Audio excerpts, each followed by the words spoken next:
우리는 제주교구에서 지난 한 해 동안 세상의 평화를 이루는 소공동체라는 주제를 가지고 오늘 우리가 세상의 평화를 이루기 위해서 무엇을 할 수 있는가를 생각하고 또 행동하려고 노력해 왔습니다.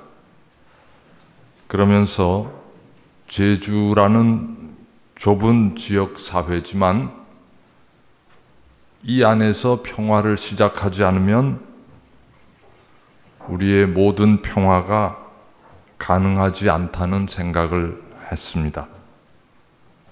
제주에서 평화를 찾으려면 제주의 평화를 방해하고 훼손하는 요소가 무엇인지 제주의 어제와 제주의 오늘에서 찾아보지 않으면 안 되겠다는 생각을 했습니다. 오늘의 제주는 동북아 전체의 그 평화에 큰 돌팔매질을 하게 될 해군기지 건설 문제로 벌써 8년째 갈등과 논쟁이 이어지고 오늘의 평화를 위해서 몸바치고자 하는 사람들이 여러 명이 감옥에 가 있고 재판을 받고 있습니다. 이 군사기지 건설 반대를 둘러싼 갈등과 논쟁의 원천에는 국가 공권력에 의하여 야기된 4.3의 비극이 자리 잡고 있습니다.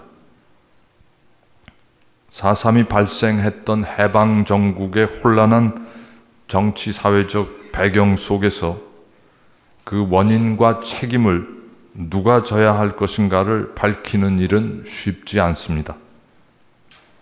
그러나 도민의 10%에 가까운 사람들이 반인륜적인 방법으로 학살당하는 4.3의 비극은 현실적으로 지난 60년 넘는 세월을 두고 제주도민 전체에 지워지지 않는 깊은 상처를 안겨주었고 많은 사람이 그로 인해서 고향을 떠나고 인생이 망가지고 한을 품고 평생을 살아왔습니다. 이런 엄청난 고통의 세월을 산 제주도민들의 아픔과 한에 우리가 눈을 감고 제주에서 복음을 선포할 수는 없습니다. 교회가 이 땅에서 참으로 예수 그리스도의 복음을 열정적으로 선포하려면 이 제주도민의 한과 아픔에 대한 연민, 함께 아파하는 마음을 갖고 출발해야 된다고 생각합니다. 그리고 그러한 참극을 만들어낸 그 시대의 죄의 뿌리가 어디에 있었는지 성찰하고 통회하는 데에서 시작해야 된다고 봅니다. 소위 제노사이드에 준하는 이러한 참극은 역사를 돌이켜보면 4.3에만 있었던 것은 아닙니다. 저는 최근에 어떤 일본인이 동학 농민전쟁이라는 제목의 그 책을 쓴 것을 읽고 놀라움을 금치 못하고 있습니다. 우리는 옛날 그 고등학교 시절에 동학난이라고 그냥 가볍게 배웠던 그 사건이 조선 왕조 말기에 사회적 경제적 한계 상황에 봉착했던 그 농민들이 봉기한 사건, 그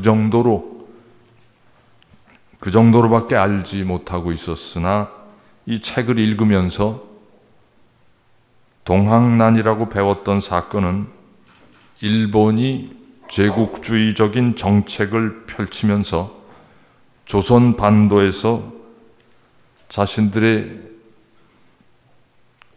최신의 훈련을 받은 그 군사력을 동원해서 아시아 대륙을 향한 침략의 전초전을 진행하고 있었던 것이고, 거기에 대해서 저항 세력으로 등장했던 농민군을 무참히 학살한 사건이라는 것이 그 책의 주된 내용이었습니다.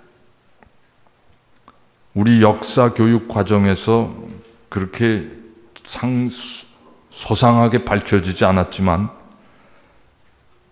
그 책의 내용을 보면 최신식 그때 당시에 최신식 무기로 무장된 일본군은 죽창이나 구식 엽총 몇 자루밖에 갖고 있지 않은 조선 농민군을 마치 짐승을 이렇게 한 구석으로 몰아세워서 사냥하듯이 한쪽 구석으로 몰고 가서 전멸시키는 그런 작전을 구사했고, 그때 3만 명이 넘는 농민들이 죽어갔다고 이렇게 되어 있습니다. 충청도 쪽에서부터 쭉 밀려서 전라도 맨 남쪽까지 몰려서 맨 마지막에 나주 읍내에서 많은 사람들이 도륙을 당했는데 그 시체가 산더미처럼 쌓여 있었다고, 그렇게 그때 당시의 현실을 목도한 사람들이 증언하고 있습니다. 이러한 참극을 일으킨 사람들은 도대체 어떻게, 왜 그런 일을 저지를 수 있었는지 우리는 두고두고 밝혀내야 된다고 생각을 합니다. 저는 작년 가을에 아시아 주교회의 총회가 열리는 베트남에 다녀왔습니다. 베트남에 가기 전에 저는 베트남과 우리나라와의 관계를 다시 한번 생각하지 않을 수 없었습니다.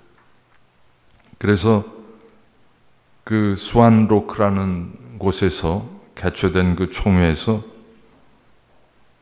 저는 한국군이 베트남 전쟁에 참여하면서 저지른 행위에 대해서 아시아의 주교님들 앞에서 베트남 국민에게 진심으로 용서를 구하는 사죄의 말씀을 드렸습니다.